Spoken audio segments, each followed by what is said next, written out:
Hello, folks, and welcome to a pretty interesting video here, to say the least. In this particular video, as you can see by the title of this video, as many of you know, this upcoming year's Oscars, we are going to be having the brand new Best Casting category. And with us getting our first kind of preview of what might be what the category could be, based on our first shortlist candidates that was revealed this past Tuesday, December 16th. And this has been a video I've been kind of having an idea for. And if you follow me on the awards expert app at Bright Crown, you might know one of the custom ones I have done. And this time I actually want to do this here in the form of a video. And that is a what if scenario if the best casting category was created through at least the first 25 years of the 21st century, from 2000 all the way up to 2024. And this video will kind of go into what I think would have been the 5 nominees of that year and what would have been the winner. And then after I would reveal the winner, I will also tell you if there was a short list, like if there was a what if shortlist scenario, what would the bottom 5 be? As we have seen here in the first short list here, there are at least 10 candidates. Now, when it comes to this scenario, it really has to depend on not really my personal opinion, but also looking at the actual Oscar nominations and the wins, specifically, especially in the acting wins, to see like what kind of makes sense. And you got to keep in mind, as some of us probably don't know, I know that casting and ensemble are completely two different definitions. So, casting is obviously kind of choosing obviously the perfect casting choice of an actor playing in a specific person, or a specific character in the movie, and then ensemble is just like how many notable actors you can get, or like how more of an ensemble piece it is, like especially when it comes to that scenario and stuff like that. So it would really depend on that scenario. And the second big thing is, of course, as I kind of just mentioned, it does have to be at least an Oscar nominated movie. So if there was any movies that were not nominated for any Oscars that year, any of those years specifically that I will mention, like for an example, if we go to 2024, I can't say like Challengers, for an example. So that's the scenario for that, or like 2019, where I can't say Uncut Gems or The Farewell, or 2010 with Scott Pilgrim versus the World. Obviously, of course, this can revolve in any of the Oscar-nominated movies, except for, of course, the documentaries, because obviously that would have been ruled ineligible. I guarantee it would be, since documentaries not really are narrative features, but it does have to be like a film that was like a narrative feature that was up for like Best Picture. Any of the other films that were in the top 8 categories, or the international feature candidates, any of the films that were just in the technical categories, and yes, I will even count the animated features this once as well, because we do not know if animated films are eligible in casting or not. Because obviously, as we tell, since this is the first year of this category, we will not know. So you will probably expect some animated films to at least be mentioned. Either I would have them nominated or would have been a shortlist candidate. And this whole what if scenario is kind of inspired by plagmanrules, when he did a fantastic retrospective on a what if scenario if the best picture nominees did had 10 nominees from 1960 all the way up to 2008. I highly recommend you look at that 5-part retrospective. He worked on that for 2 years, and it's a very fantastic video series. I highly recommend you check them out. So with that said, let us begin. So starting up with the year 2000 in alphabetical order, I have Billy Elliot, Crouching Tiger, Hidden Dragon, Aaron Brockovich, Gladiator, and Pollock. So, as you can see here on the results, I have Aaron Brockovich as my number 1 pick here. I think the fact with Julia Roberts winning that Oscar for Best Actress, and the fact that it obviously would be considered her best film performance in the movies, I feel like the casting decision of her as the titular character and her winning that, I would say that probably would have pulled off the casting choice for the win. Although you even did have Albert Finney, who was also nominated for his final Oscar nomination for supporting actor. Crouching Tiger, Hidden Dragon is my number 2. As I did find the movie to be more of an ensemble piece instead of like having Michelle Yeoh or Zhang Ziyi as the main characters of the film, it did felt more like an ensemble piece. And obviously with the whole big So obviously Asian cast you have in that, and with a big diversity cast like that, I do think that would have made a lot of sense. Gladiator, I do have it at number three. I think I don't know if there would be a scenario of my best picture, every best picture winner would be in this category. I am kind of revisiting this, but since Russell Crowe did win Best Actor and Walking Phoenix got nominated as well, and obviously, since like I mentioned, since it did win Best Picture, I had to put Gladiator in there. So it's my number three position. Four is Billy Elliot, although Julia Walters was the only acting nomination. But the fact that um, casting kid roles is probably the big deal, I would say, when it comes to probably maybe this particular award, or at least be a mentioned candidate for a short list. And the fact with like obviously with the decision of like a lot of kid actors in this film, especially Jamie Bell as our main character, I do think it makes a lot of sense. And then I have Pollock as my number five. And I think just the fact with Marcia Gay Harden winning Best Supporting Actress in her lead performance, and with it's just primarily her and Ed Harris are the two characters we do follow. Fantastic performances, of course. And the fact that both of them did got nominated for their roles they did, and with Harden taking the win, I think Pollock probably would have made it in the top five. As for the bottom five of if there was a short list, my bottom five are Almost Famous, Castaway, Quills, Requiem for a Dream, and Traffic. Traffic is easily my number six. I know it did win the SAG Ensemble Award, and obviously Benicio del Toro did win Supporting Actor. I would have put it in if it did win Best Picture. If it did win Best Picture, I think Traffic would have been my number one spot in this category. But the fact it didn't win Best Picture, I had to take it off a bit. So, and that was not an easy choice to make. This is like from my perspective. You can probably have in your own opinion putting Traffic on your top five. Quills I have at number seven. I think with just the combination of Jeffrey Rush, Kate Winslet, and Joaquin Phoenix, I think that kind of explains it. Especially Rush getting nominated for Best Actor. Requiem for a Dream, I just think with the huge fan favoritism with Ellen Burstyn, especially a lot of people do think that a lot of people think she should have won that. I strongly disagree on that. I agree with the Oscars. Roberts was the right decision. I just don't understand Requiem for a Dream if you see my tier list video I recently did. I think Burstyn's casting decision probably would have been the easy go-to choice for a shortlist mention. Almost Famous, I do have it at number nine. I think with probably like with having a bigger, younger cast, especially like with Patrick, I forget what was Fugit, I believe that was his real name, and especially Kate Hudson is her being like the centerpiece of like the promotional material and stuff like that, and also with her and Frances McDormand getting nominated for the supporting performances, and then you even have like Zoe Deschanel and Philip Seymour Hoffman. It would have been kind of a big showy role, but with a lot of young actors, I do think that would have been a shortlist mention. And Castaway is my number 10. I think just with Tom Hanks alone and his connection with Robert Zemeckis. Obviously, if if we were in the 90s, if I did a what if of the 90s, Forrest Gump probably would have won that because of Tom Hanks playing our titular character. So I think with the connection with him and Robert Zemeckis in this film, I think they would have made it in the top, the bottom five. For 2001, I have Amelie, A Beautiful Mind, The Lord of the Rings, The Fellowship of the Ring, Moulin Rouge, and Shrek. So A Beautiful Mind I have as my, obviously the number one pick here. I do think the Best Picture winner would make sense. Like, not also with Jennifer Connelly winning supporting actress in her lead performance. Russell Crowe almost did, but I think with the casting of both of those two character actors specifically, I think, and obviously since it won Best Picture, I think with Connelly winning supporting actress and Crowe almost winning, I think Beautiful Mind would have gotten easily the Best Casting Award. I actually am putting Shrek here at my number two. Now, as I stated, we do not know if animated films are eligible in this category or not. We have yet to see that mentioned in BAFTA long list, and as we mentioned, that 2025 is the first year this category is existing for the Oscars, so we don't really know. But I think just with the small ensemble piece of just with Mike Myers doing the Scottish accent as an ogre, Prince Cameron Diaz as Princess Fiona, John Lithgow, of course, in another villainous role, but also with Eddie Murphy with his comedic performance as Donkey, which got him a BAFTA nomination, of course.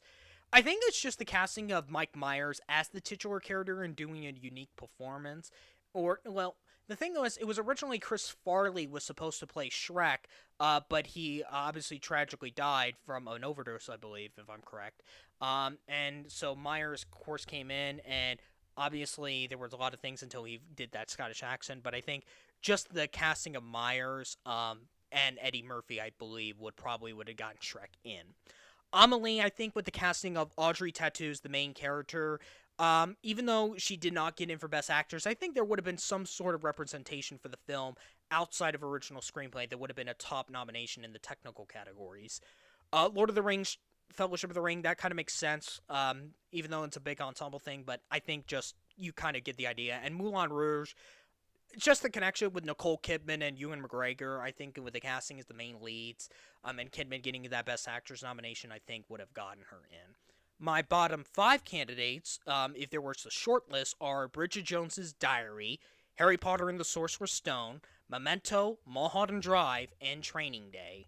Memento, I think, would be my number six. I think with Guy Pearce and like obviously another small ensemble piece, but I think with the casting of Guy Pearce and Carrie-Anne Moss, who won the Independent Spirit Award for supporting performance, I think if there was another support, like an interesting combo, Memento would get original screenplay, film editing, and casting. That would really be a good scenario for it for the Best Picture expansion if there were 10 nominees. Training Day, with Denzel Washington winning Best Actor over Russell Crowe and Ethan Hawke also getting nominated, I do think that would have done it. You could have also made the same status with Ali or Monsters Ball, especially Monsters Ball, because Halle Berry won Best Actress. But I would have said that if Billy Bob Thornton would have been nominated for Best Actor.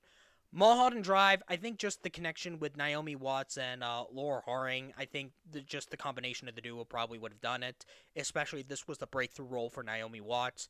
Harry Potter and the Sorcerer's Stone, I mean, child kid acting, I mean, that just kind of basically explains for himself, especially with Alan Rickman as Snape, my favorite character in this franchise, and um, Robbie Coltrane as Hagrid. I think that would have done it. And Bridget Jones's Diary, I think just with having an American actor doing a British accent, and the fact that that character made a massive impact. I mean, just I think this year, a statue of Bridget Jones was dedicated in the UK, even though it's an American actress that's playing a British character. But Zellweger just made her Bridget Jones's character so iconic, and also with the connection with Hugh Grant and Colin Firth. But I think with Zellweger getting that Best Actress nomination, it's just the creative choosing of an American actress doing a British character. Even though sometimes when you cast an American actor doing a British accent, it doesn't work. Hence why obviously everyone points to Dick Van Dyke's performance in Mary Poppins. Um, but I think Zellweger would be a perfect example of a British actor, an American actor, of an American actor doing a British accent. For 2002, I have Chicago, Frida, The Lord of the Rings, The Two Towers, The Pianist, and Itumama Dabian. The Pianist I do have as my number one, actually, over Chicago, and the reason is I think the Pianist was guaranteed second place for Best Picture. I mean, it took adapted screenplay. Polanski won director, and Adrian Brody came out of nowhere winning for Best Actor, one of the biggest shocking winners in the acting categories in the Oscars history. I think the fact with it being number two for Best Picture, with Chicago taking a lot of the other wins, if there was another one the Pianist would have got outside of screenplay, acting, and director, it definitely would have been for casting.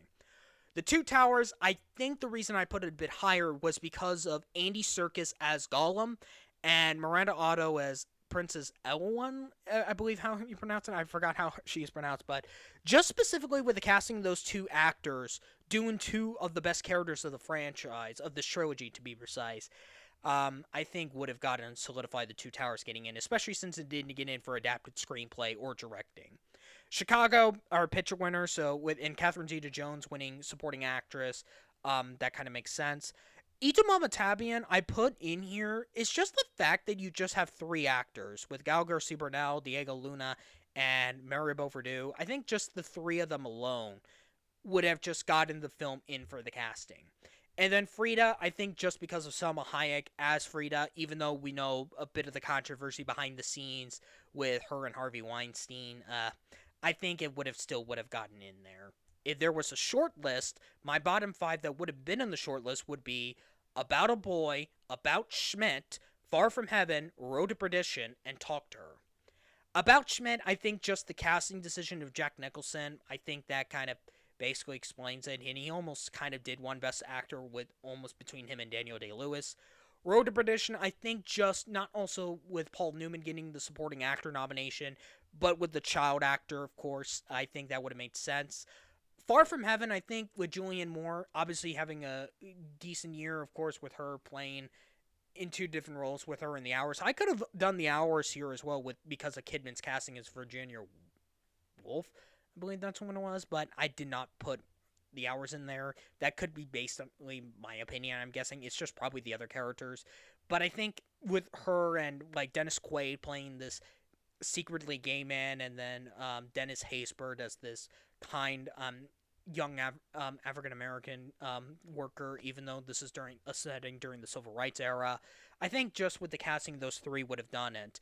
Talk to Her, I think, with the casting of the two ladies, and I think the guys who played the doctors, I think that could have been something they would have gone with because, especially since we've seen in this year's Oscar shortlist where the Secret Agent, Sentimental Value, and Surratt all got on the shortlist. So I think there would have been a non-English film other than Itamar Batapian that would have also gotten in there. And since it did one original screenplay, and About a Boy, not just because of Hugh Grant, but the fact, and Toni Collette, another American actor doing a British accent. But I think, once again, is the child performance with Nicholas Hoult would have got the movie in. For 2003, I have In America, The Lord of the Rings, The Return of the King, Lost in Translation, Monster, and 21 Grams. Obviously, number one is The Lord of the Rings, The Return of the King. I mean, it swept all the Oscars it won for, so if it had another Oscar, I think if there were 12 nominations, it would have easily would have won casting, so I think it would have been the all-time Oscar-winning movie if this category did exist with 12, but then the question is, would that be the same for Ben-Hur and Titanic, is the question. Lost in Translation, I think just having with the connection of Bill Murray and Scarlett Johansson, especially Bill Murray more in this comedic dramatic role than he usually does. And I think just the connection with the casting, the connection of the two actors would have done it. Monster, just because with Charlize Theron winning Best Actress, that made me put the movie in there. 21 Grams, it was between this and Mystic River, of which more of the ensemble piece I would have gone with, but I went with 21 Grams because with this one, you just have primarily three actors with Sean Penn, Benicio del Toro, and Naomi Watts. And obviously, two out of three of them got in because Penn went one for leading for Mystic River. And then in America, once again, it's basically not just obviously with Samantha Morton and Jaimin Hunsu getting nominated, but once again, you have two child actors in this. So I think they would have gotten in there. And the question is, would My Left Foot would have been in this category back in the 80s or In the Name of the Father, Jim Sheridan's previous Oscar-nominated movies that got nominated the Oscars, excuse me. My bottom five for the casting category are City of God, Finding Nemo, The Last Samurai, Pirates of the Caribbean, The Curse of the Black Pearl, and 13. 13 I have as my number 6. Even though Holly Hunter only got in, Evan Rachel Wood almost did got in for Best Actress. She did got in SAG, and I think with just young actors, casting young actors for movies, even a young Brady Corbet before he became a filmmaker, I think would have done it. If Evan Rachel Wood would have got nominated for Best Actress, I probably would have put 13 in over In America or 21 Grams. Last Samurai, I think not just because of Tom Cruise, but more specifically with Ken Watanabe getting that supporting actor nomination. City of God, an ensemble of a lot of young actors, that makes sense. Finding Nemo, not also you have the casting of Alexander Gould as Nemo and even Albert Brooks as Marlin, but also with the now disgraced Ellen DeGeneres as Dory. And I don't know how the way Andrew Stanton stated in the audio commentary on the movie how he managed to get her in that as Dory. And then Pirates of the Caribbean, not just with Johnny Depp getting that Best Actor nomination for playing Captain Jack Sparrow, but also Jeffrey Rush is being casted as Barbossa, I think would have done it. For 2004, I have The Aviator, Eternal Sunshine of the Spotless Mind, The Incredibles, Million Dollar Baby, and Ray. So I have The Aviator as the winner in this one, with Cate Blanchett winning Best Supporting Actress, as Katharine Hepburn. And I think that would have done it, and DiCaprio getting nominated for his performance as Howard Hughes. You even had Alan Alda receive his only Oscar acting nomination. I think that would have just like with just specifically with Blanchett as Hepburn and DiCaprio as Hughes, I think that would have done it. But Ray definitely would is a very close second to my number two. I mean, Jamie Foxx did win Best Actor for his portrayal as Ray Charles, so it would definitely be between the two. But I think The Aviator was probably more close of winning Best Picture, so I went with that over Ray. The Incredibles I did put at number three because this is one of the few Pixar movies where it doesn't really have a notable ensemble cast, obviously. Like, you obviously have Holly Hunter, you have Samuel L. Jackson, and you have Jason Lee. But obviously you have Sarah Violet, I forgot what her name was, but the one who voices Violet, and the way how they got her casted when they did an animation test on her, and then finding the child actor to voice Dash. I think, and even having Craig T. Nelson in a big role he has never had, I think would have like choosing some interesting actors to play these roles instead of like a big A-list cast, with the exceptions of three of them in major supporting roles, I think would have done it. Eternal Sunshine of the Spotless Mind, I think just the combination of Jim Carrey and Kate Winslet basically explains for itself. And then I did have to put our picture winner Million Dollar Baby in here. I mean, Hilary Swank did win Best Actress, Morgan Freeman won Supporting Actor.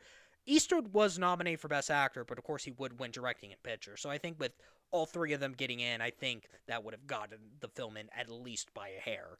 But it would have been a lot higher, but I think in terms of results, I think it probably would have been maybe number five. Now, for the bottom five I have, if there was a short list, I think the five that would have been on the short list would be Before Sunset, Closer, Collateral, The Motorcycle Diaries, and Sideways. Closer I have as my number six. The thing about it is it got totally shut out of the Screen Actors Guild Awards. And that could be the big reason why I don't have it in there. I mean, it did got Natalie Portman and Clive Owen nominated, and they both won the Globes, and I believe one of them won at BAFTA, or both of them did. I know Portman did one. I don't remember, but I know they were both neck in the supporting categories behind Blanchett and Morgan Freeman. So, but they didn't nominate Julia Roberts or Jude Law though. Sideways, I could have done it, but since Paul Giamatti did not get nominated for Best Actor, it had to be kind of stuck at number seven. Although they did nominate Thomas Hayden Church and Virginia Madsen, especially with Madsen doing her famous monologue that I really loved. Collateral, I think the combination of Tom Cruise and Jamie Foxx, I think would have done it. Before Sunset, obviously, since Before Sunrise was not nominated the Oscars for original screenplay in the 90s, the fact that it got at least nominated in the adapted side this time, I think it would have made it in the casting shortlist this time. And then the Motorcycle Diaries, I mean, having Gal Garcia Bernal as a young Shay, I think would have done it, and he, and along with Rodrigo de la Serna, both got nominated at BAFTA. And obviously, since this movie was not going to qualify for the international category due to being a massive collaboration with multiple countries in South America, so I think it would have done well, at least getting mentioned in the shortlist, and obviously with the international film kind of making it in this one. For 2005, I have Brokeback Mountain, Capote, Cinderella Man, Pride and Prejudice, and Walk the Line. Brokeback, I think, would have won this. I mean, the combination of Heath Ledger and Jake Gyllenhaal, that makes sense. Capote, Philip Seymour Hoffman winning Best Actor, I think would be between the two films that could have gotten the win. But same thing with Walk the Line, with Reese Witherspoon winning Best Actress, but specifically with the casting decision of Joaquin Phoenix as Johnny Cash, that would have done it. Cinderella Man, with me picking A Beautiful Mind's the winner. Once again, a combination of Ron Howard and Russell Crowe, I think would have done it. And Pride and Prejudice, just with this like very young cast of like some notable actors that would be big, not just Keira Knightley, who of course got nominated for Best Actress, but you had a young Rosamund Pike, a young Carey Mulligan, even Donald Sutherland was part of this cast, and I think Matthew McFadden, I believe, was the one. Yeah, it was him. I believe he got it in BAFTA. Even though it weirdly misadapted screenplaying, and even with Cinderella Man not showing original, I think they would have at least somewhere higher if it was not the screenplay category. Same thing with Walk the Line. Now, if there was a short list, my five would be A History of Violence, Hustle and Flow, The New World, North Country, and Transamerica. Hustle and Flow, I think it would have made it my number. Definitely would was probably close. It did got a SAG Ensemble nomination. Terrence Howard got Best Actor, but if it did like got like another nomination like Taraji B Henson for Supporting Actress or Original Screenplay, I think I would have put it in. I did put The New World in here, Terrence Malick's film. I think just the finding of the actress to play Pocahontas in this adaptation of the story, I think would have done it. Transamerica, I even though it is definitely outdated, of course, because of having a straight woman playing a trans role now with Patricia Felicity Huffman, excuse me. I almost said Patricia Clarkson. Felicity Huffman playing, getting nominated for Best Actress, and she almost won that. Even though it's outdated now, I think this would have made it in the shortlist. A History of Violence, although William Hurt only got nominated, but you also had the casting of Viggo Mortensen and with Maria Bello, especially Mortensen. And then North Country, Charlize Theron did got nominated, of course, as well as Frances McDormand. Jeremy Renner, also a very in one of his earlier films before he went big, was also part of the cast. But I think with Theron playing this big, like woman who obviously would play, obviously a big advocate for women's rights, would have done something like that. With especially the subject matter that it really has aged well. So yeah, I let our Best Picture winner crash out of here, and I know I should have put it on the short list in this candidate because it did win the SAG Ensemble Award and it did win Best Picture, and Matt Dillon got Supporting Actor, but I don't know why it just didn't thought of Crash, but it just doesn't make sense in a category like this when you look at the 10 candidates I have. Even though I did like Crash a lot more than a lot of people did, but not like I think I'd give it what a B minus in my tier list, but yeah, I didn't really think when it came to the casting of Crash. I felt more it was like it's more of an ensemble best ensemble than it is best casting. For 2006, I have Dreamgirls, Little Miss Sunshine, Pan's Labyrinth, The Pursuit of Happiness, and United 93. A very interesting lineup here. So yeah, Little Miss Sunshine's the only picture nominee in this lineup, and most likely would have won this. Not just because you had Alan Arkin winning supporting actor, but the fact, once again, you had a child actress with Abigail Breslin and a very young Paul Dano in the cast. I think just the casting of Abigail Breslin probably would have done it.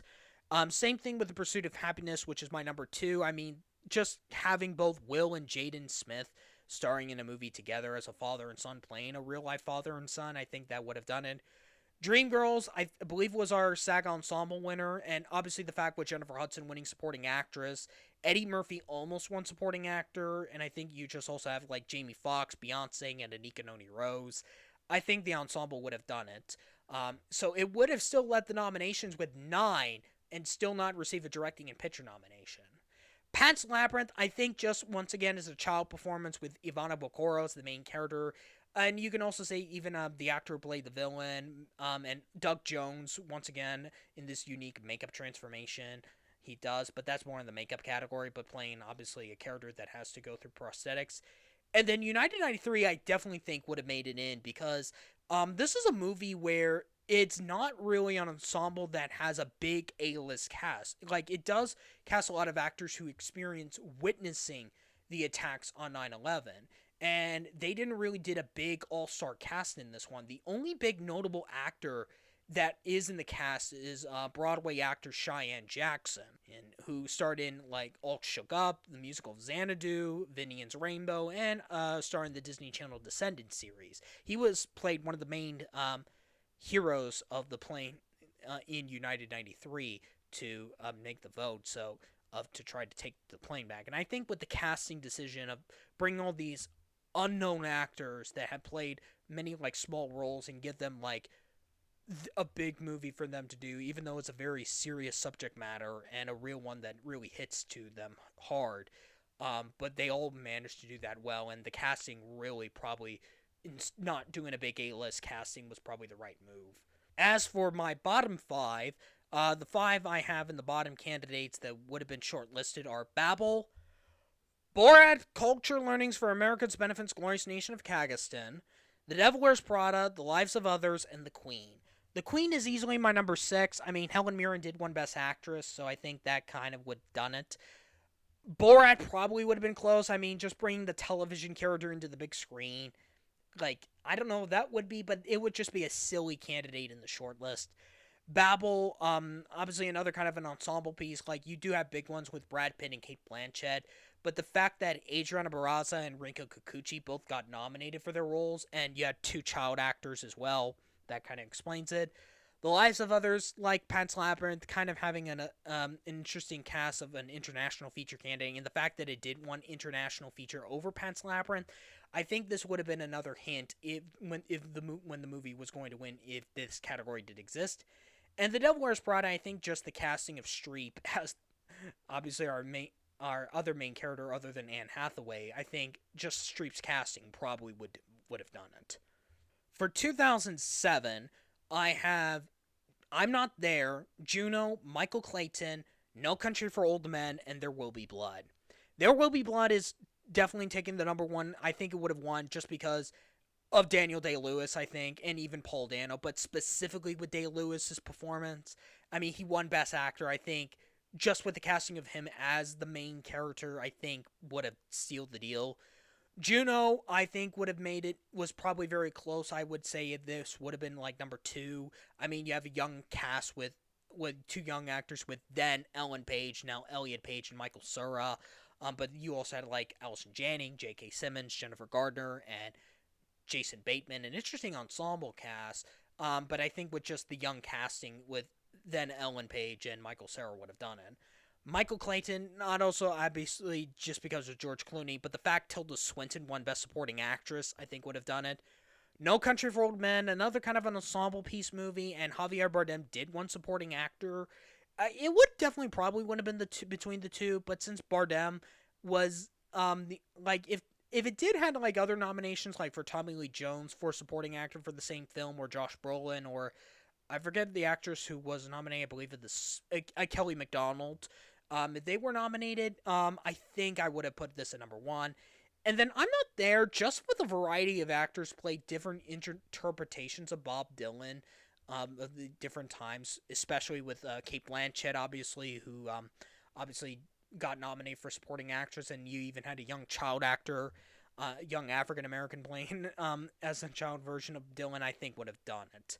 My bottom five, if there was a short list, would be Enchanted, Into the Wild, Lars and the Real Girl, Ratatouille, and Sweeney Todd, the Demon Barber of Fleet Street.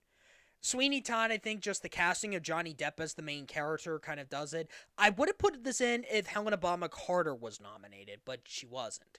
Same thing with Enchanted. I mean, the casting of Amy Adams as Princess Giselle probably would have done it.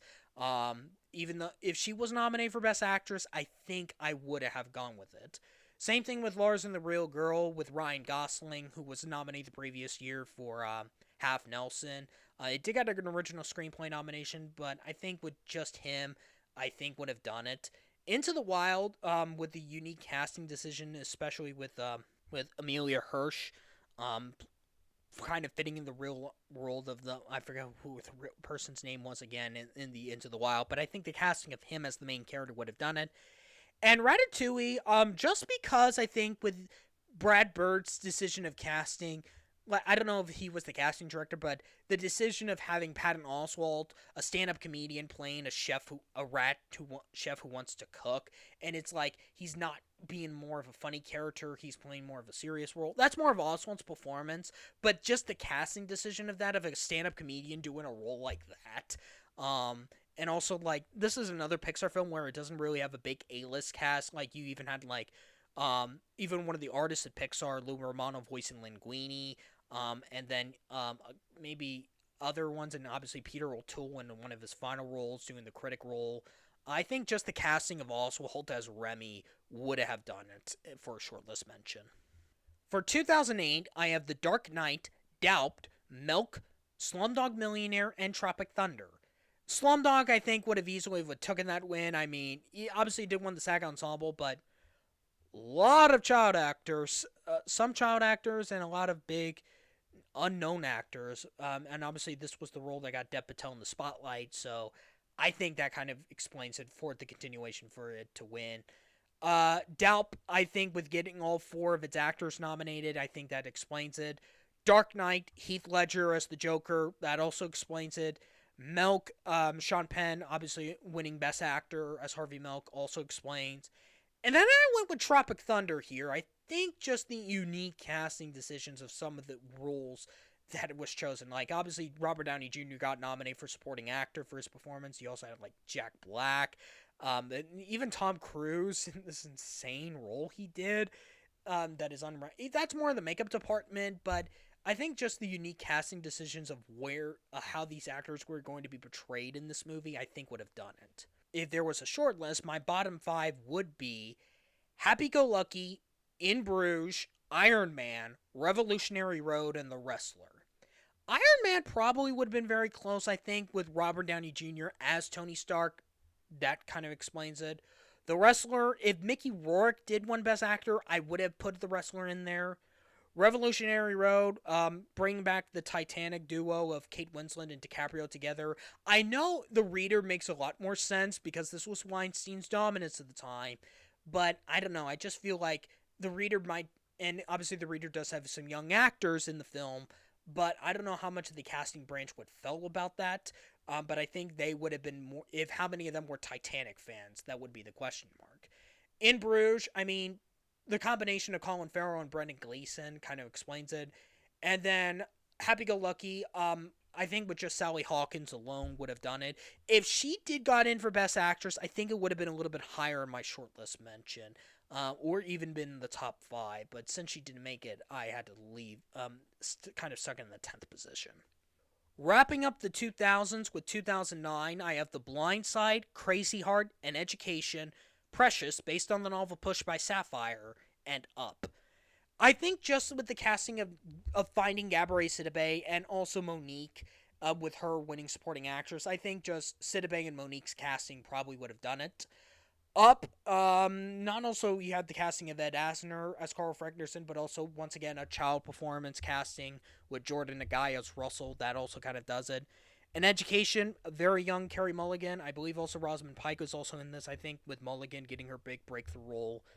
Crazy Heart, the fact Jeff Bridges won Best Actor and they nominated Maggie Gyllenhaal, I think would have done it. And The Blind Side with Sandra Bullock winning Best Actress, and also I think finding Quentin Aaron as Michael, and then you have Tim McGraw in the cast as this, just shows that that there is a pop recording artist that can also act as well.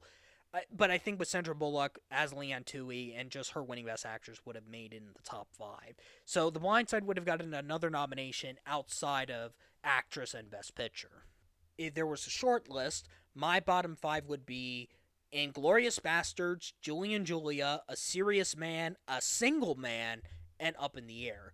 Up in the Air is my number six. All three of our main actors got in with Clooney, Vera Farmiga, and Anna Kendrick, and this was kind of the breakthrough role for Anna Kendrick.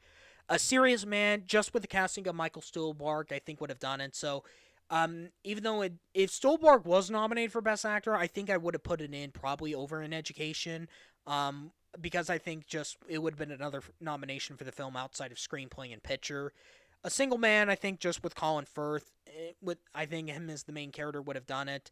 Julie and Julia, I mean Meryl Streep as Julia Child, that also kind of explains it. And then Inglorious Bastards, that's kind of an ensemble piece, but with Marlene Laurent getting a big breakthrough role for her performance, and Christoph Waltz winning supporting actor.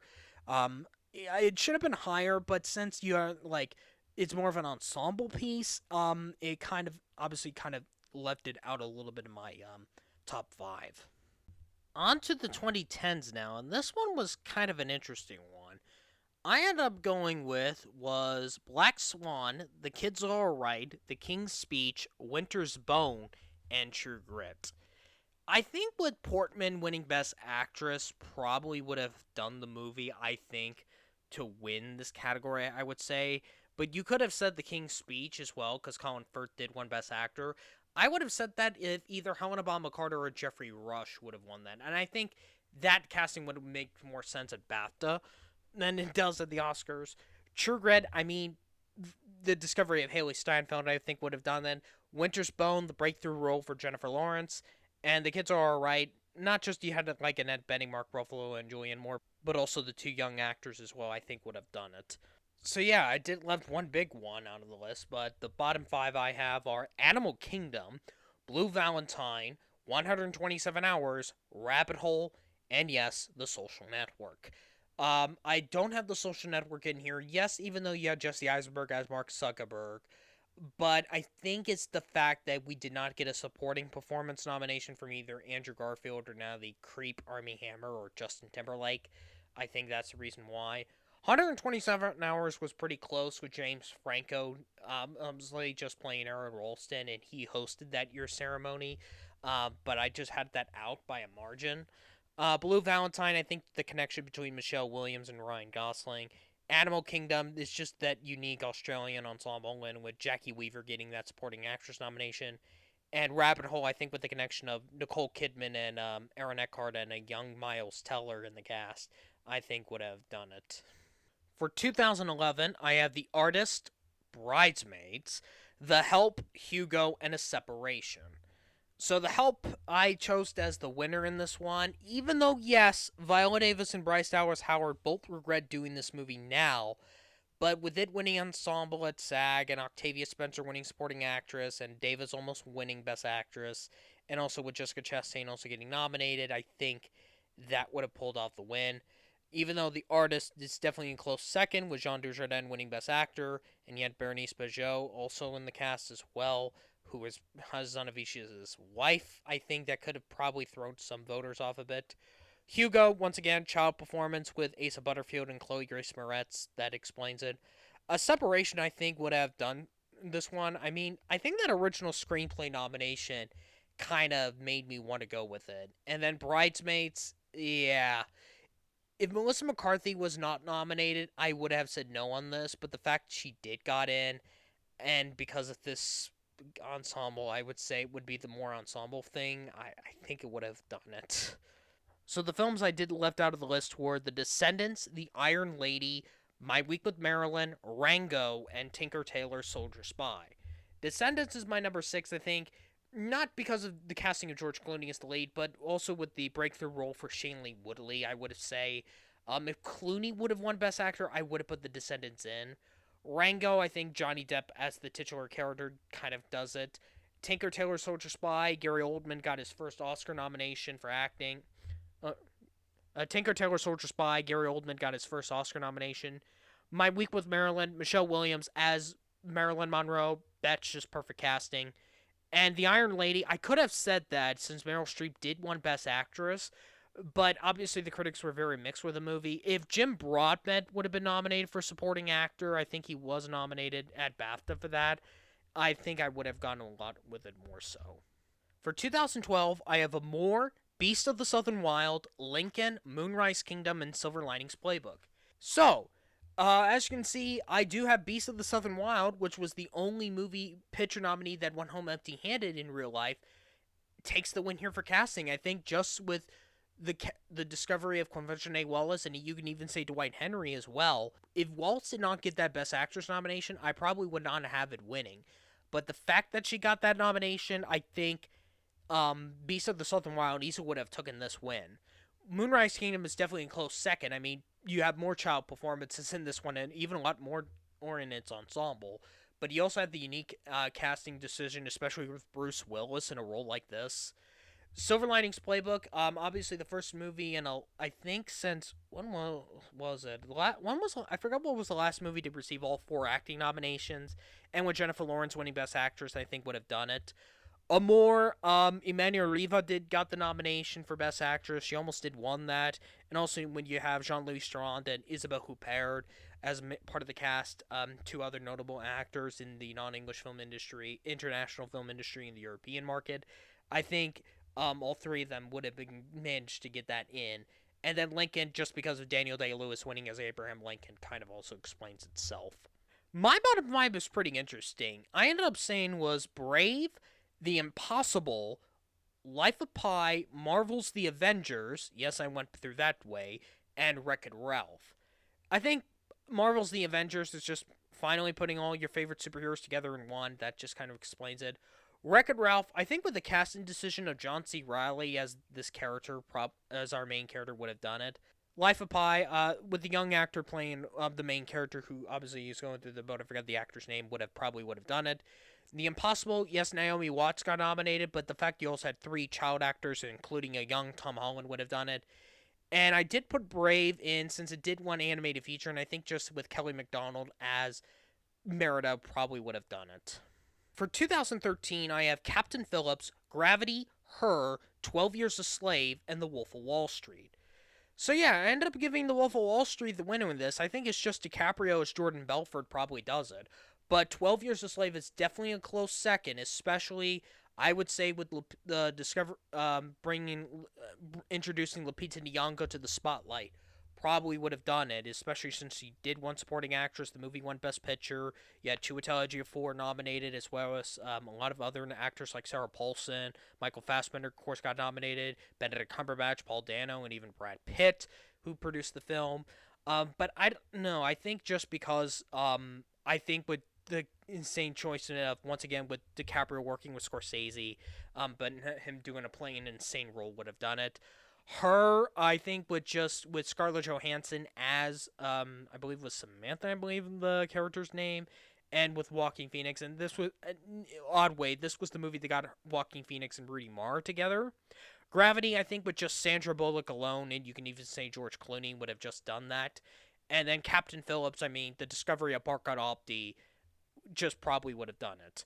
For the bottom five that would have been in the shortlist are Blue Jasmine, Dallas Buyers Club, Frozen, Inside Llewyn Davis, and Nebraska. So I do have Inside Llewyn Davis kind of at number six because it was kind of a breakthrough role for Oscar Isaac. Frozen, I think the decision having four Broadway actors playing the main iconic characters with Anna, Elsa, Kristoff, and Olaf. I think casting Broadway actors to doing those main iconic roles and Loves would have done it. Dallas Buyers Club, I know I should be putting it in because with Matthew McConaughey and Jared Leto both winning, and even though it's kind of a bit outdated now with Jared Leto playing a trans woman role, even though that was a deserving acting win, I think maybe because if Jennifer Garner didn't got a Best Supporting Actress nomination, I probably would have gone with it. Nebraska, yes, you did got Bruce Dern and June Squibb nominated, and it's not really much of a big ensemble piece.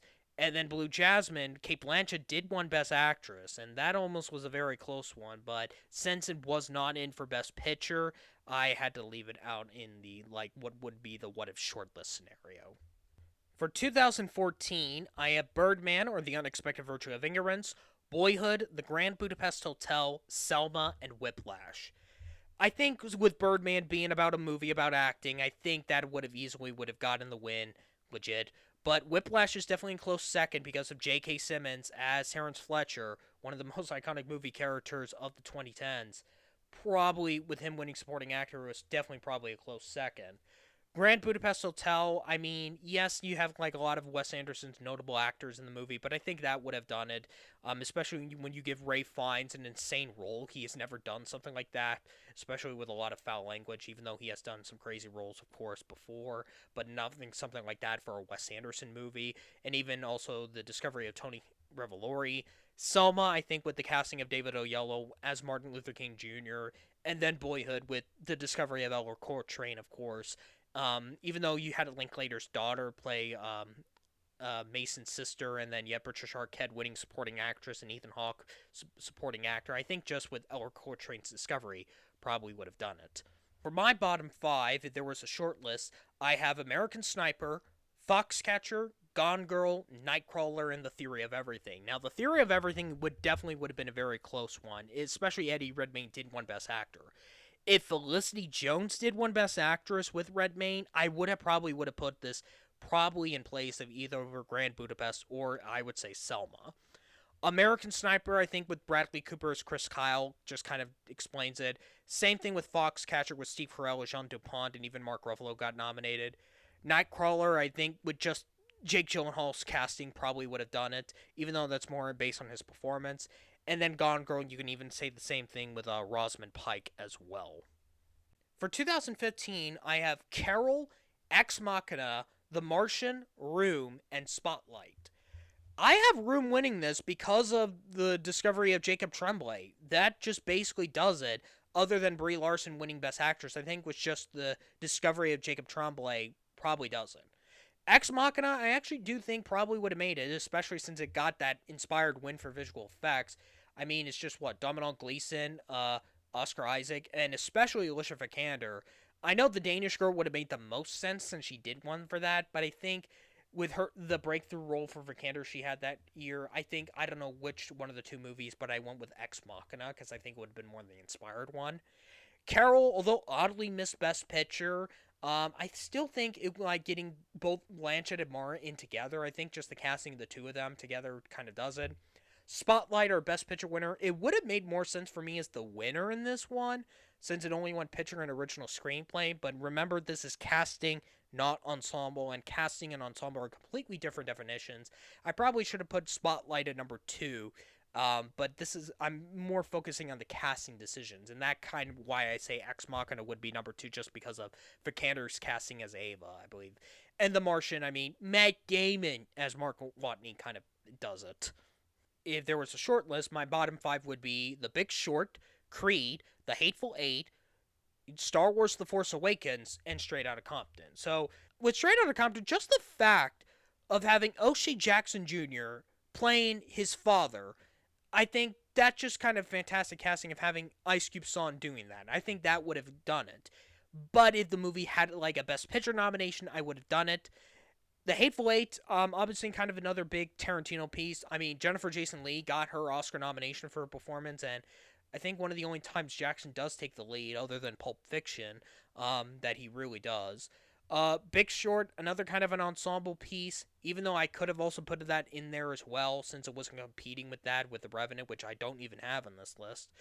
Creed, I mean, Michael B. Jordan doing the role. I mean, once again, connecting with him and Ryan Coogler after for Devastation, but bring back Sylvester Stallone as Rocky Balboa. And then with The Force Awakens, with the discoveries of Daisy Ridley and John Boyega, I think would have done it. For 2016, I have Arrival, Hidden Figures, La La Land, Manchester by the Sea, and Moonlight. If there would have been more of a bigger evidence that Moonlight was winning picture other than its screenplay and acting win, it definitely would have been the casting win. I mean, it's just not just Mahershala Ali and Naomi Harris, but you had all the three actors playing Chiron and the person that I forgot his best friend that he would love as well. Like all the three different unknown actors playing Chiron, like two child performances, two teenagers, and two adults. So that would definitely have been more the bigger evident over La La Land, which is my number two, of course, with Emma Stone winning best Emily Stone, as I call her, excuse me, winning best actress. But if Gosling would have won best actor, then I would have put La La Land at number one. Arrival, even though it was weird, Amy Adams got that best actress snub. I think just the casting of her might have done it. Hidden Figures, our SAG Ensemble winner, I think would have done it with just Janelle Monáe, Octavia Spencer, and Taraji P. Henson. And then with Manchester by the Sea, with Casey Affleck winning Best Actor, I think would have done it. On the outskirts, though, if there was a short list, my bottom five would be Fences, Hacksaw Ridge, Jackie, Lion, and Zootopia. Hacksaw Ridge, I think, with Andrew Garfield as Desmond Doss would have done it. Fences, of bringing back almost the original cast of the 2010 Broadway play revival with Denzel and Viola, which they both won Tonys for. But I would have put it in if Denzel Washington did win Best Actor. Zootopia, I think, with just the unique combo, I would say, of Jennifer Goodwin, a television star, and Jason Bateman as a duo in that film, probably would have done it. Jackie, I mean, with Portman as Jacqueline Kennedy, that kind of would have done it. It would have been probably would have been in if Portman would have won. And then Lion, you have obviously another role for Dev Patel, but also with a young child actor also playing the young Saru in the first half of the movie would have done it. For 2017, I have Call Me By Your Name, Get Out, Lady Bird, Phantom Thread, and The Shape of Water. I think with just the breakthrough role of Timothy Chalamet alone would get Call Me By Your Name to win. But you could also say the same argument with Daniel Kaluuya for Get Out as well. Since it's interesting you have both of our screenplay winners in this match. But I think with a younger actor with Chalamet, I think I would go with Call Me By Your Name. Ladybird, I mean, not just because of Saoirse Ronan, but more specifically of having a television actress with Laurie Metcalf playing a big movie role she has never done like that. Phantom Thread, I think, with having Vicky Krieps as part of the cast, probably would have done it. And once again, the connection with Daniel Day-Lewis and Paul Thomas Anderson. And then The Shape of Water, I think, with just Sally Hawkins, Doug Jones. Like, even though it did miss the ensemble category, I think with its three acting nominations and it was our most nominated film, I think it would have. it would have tied the all-time Oscar record with 14 nominations. Oh wait, I just realized if La La Land, I just realized now if since I added La La Land for casting, it would have been the most nominated film in history with 15. But then again, you can't. That could also been would have been the same thing for Titanic and All About Eve as well. So 5 candidates that would be on a short list, I end up saying was Coco, The Florida Project, I, Tonya, Logan, and Three Billboards Outside Ebbing, Missouri. Three Billboards. I mean, Frances McDormand and Sam Rockwell did won that. It did won the SAG Ensemble Award, but with McDonough missing Best Director, I kind of left it out for casting. Logan, I think, just with Daphne King. The Florida Project, Brooklyn Prince, so another child performance. Same thing with Coco with the young Anthony Gonzalez. So yeah, 3 movies involving child actors probably would have done it for a shortlist candidate. And with Margot Robbie as Tanya Harding, I think would have been a consideration for I, Tonya for casting, and Allison Janney winning supporting actress. For 2018, I have Black Klansman, Bohemian Rhapsody, Green Book, Roma, and A Star Is Born. I end up giving Black Klansman the win here. I think maybe just because, not because of Adam Driver nominated for supporting actor, but I think maybe of having Denzel Washington's son being in a big breakthrough movie role he has never gotten, as Ron Stallworth in this movie, and you can even say Topher Grace as David Dukes. I think the leader of the KKK at the time. I think was just a perfect casting choice for him as the antagonist role, even though he just doesn't really look that in the movie. If you've seen the film, you get it, but he's obviously a real life villain, of course, in the real world. Roma, I think, could have been the winner, obviously, with Yalitza Aparicio and Marina de Tavira, especially the discovery of Yalitza Aparicio, and you have an ensemble of child actors, so that's a thing. A Star Is Born, I mean, the combination of Cooper and Gaga probably would have done it. Even though a lot of people are not fans of Rami Malek's casting Bohemian Rhapsody, I think they would have done that. And you can even say the same thing with Green Book. But I think just the combination of Viggo Mortensen and Mahershala Ali, and the fact that with it getting a film editing nomination, if there would have been more of a hint if it was going to win Best Picture, it had to make it for casting. Now, if there was a short list, my bottom 5 would be Avengers Infinity War, First Man, First Reformed, If Beale Street Could Talk, and A Quiet Place. Beale Street, I would say, would be my number 6. I mean, having 2 young actors with Kiki Lane and Stephen James, but with Regina King winning supporting actress, I think would have done it, especially since I gave Moonlight the win in 2016, so it was probably close. A Quiet Place, I think just because with Emily Blunt winning the SAG award for supporting actress, and then you have 2 child actors, one of them, Melissa Simmons, I believe, who is deaf in real life, doing the role. First Reformed, I think just the casting of Ethan Hawke would have done it. Same thing with First Man with Ryan Gosling as Neil Armstrong.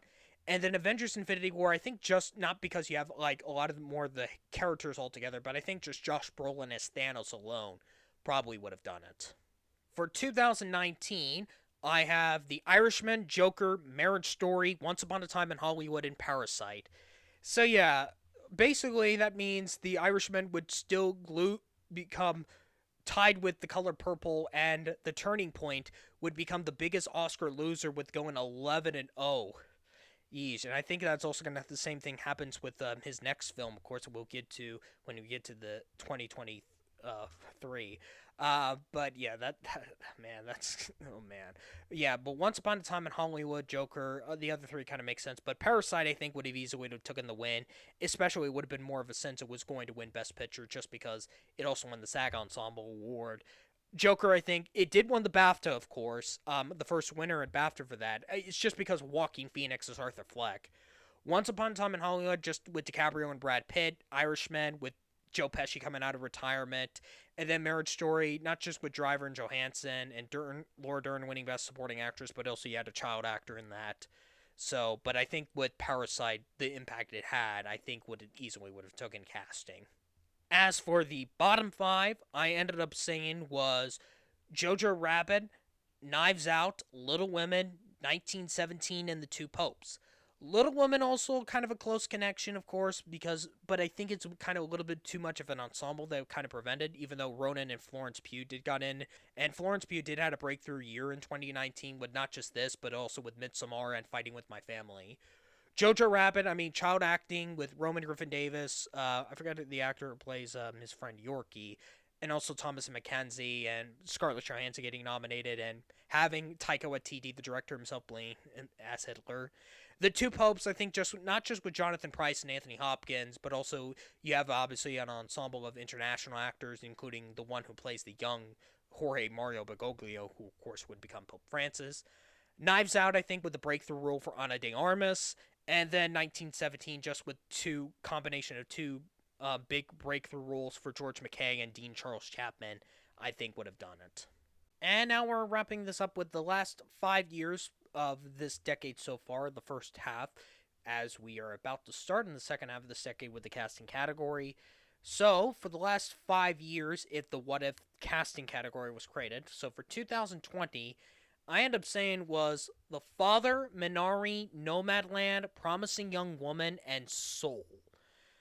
I think with Anthony Hopkins winning Best Actor, I think that would have gotten The Father probably the win, but Minari would definitely be a very close, not just because of its ensemble, but once again you have two, and Yoo Jun Young winning Supporting Actress, by the way, but once again you had two child actors in this, and Alan Kim was very close to getting in for Supporting Actor, not because he won Young Actor or Young Actress at Critics' Choice, but got in at BAFTA. I did put Soul in this line. I think with the casting of Jamie Foxx becoming the first African actor to lead in a Pixar movie, probably does something, and with just him and Tina Fey being the two big notable ones, I know Questlove does a small role, but with just those two, I think would have done it. Promising Young Woman, I mean, Carey Mulligan alone, that explains it. And Nomadland, with actually having real life Nomadland people, including Charlene Swanky, who obviously is one of the who kind of plays a fictional plot of her character being having cancer, which that's not in real life, of course, because I think that was fictitious in the novel. But it's just having the real life Nomad lands, other than Frances McDormand and David Strathairn being part of the cast, was probably a very unique decision. In the outskirts, there was a short list. I have Borat's subsequent movie film, Delivery of Prodigious Bribe to American Regime for Make Benefits Once Glorious Nation of Kazakhstan, Judas and the Black Messiah, Ma Rainey's Black Bottom, Sound of Metal, and The Trial of the Chicago Seven. Judas, I'd put it a little bit ahead of it because not also with Daniel Kaluuya winning supporting actor, but Stanfield also getting nominated. And then you even had Dominic Fish back in a breakthrough role. She got in at BAFTA. I think that would have done it, especially for a lot of last minute votes. Triumph of the Chicago 7, I know it did win the SAG Ensemble, but if there was more of a bigger hint, if it was not going to win Best Picture, it would have missed this category as well. Sound of Metal, I think, would not just with Riz Ahmed and Paul Raci, but you also had a lot of real deaf people behind the film as well. And even you had the small role for Olivia Cook, which was fantastic, even though that's more of the performance. But and then Ma Rainey's Black Bottom, I think, would having this being Chadwick Boseman's final role probably would have been a mention. And then Borat's subsequent movie film with the breakthrough role for Maria Bakalova, which got her nominated, would also have been a shortlist mention. For 2021, I have Coda, Dune, Licorice Pizza, The Power of the Dog, and West Side Story.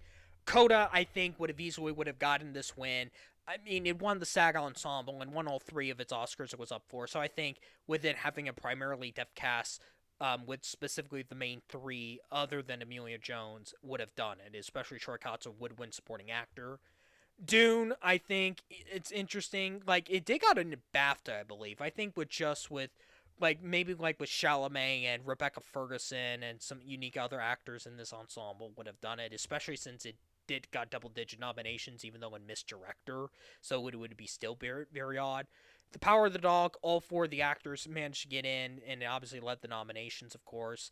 So I think would have done it. West Side Story, it did win a BAFTA, and despite Ansel Elgort's controversy, I mean Ariana DeBose did win the role, and having an interesting, unique interpretation of the store owner going from a male to a female and bringing Rita Moreno to do the role in a different role this time.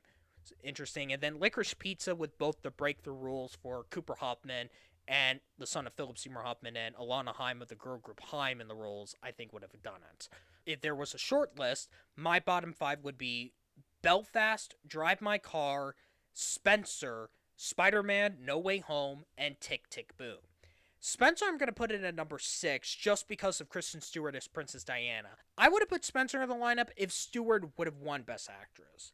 Spider-Man No Way Home, I mean, just bringing back, obviously, the actors from, obviously bring back not just Tobey Maguire and Andrew Garfield, of course, but even, obviously, of course, as we saw with Willem Dafoe, Alfred Molina, Thomas Hayden Church, Racy Fons, and Jamie Foxx back to do their characters. I think bringing all of them back into this big crossover and even a Tom Hardy cameo at the end as his Venom would have done it. Tick Tick Boom, I think, with Andrew Garfield as Jonathan Larson would have done it. Belfast, you have another child performance with Jude Hill. I think would have done it, and even some other child roles in like in the school.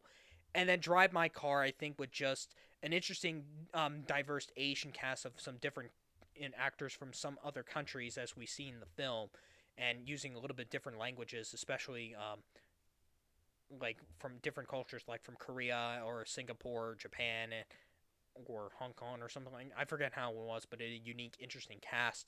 How they did a different Asian actors with different descent in the film.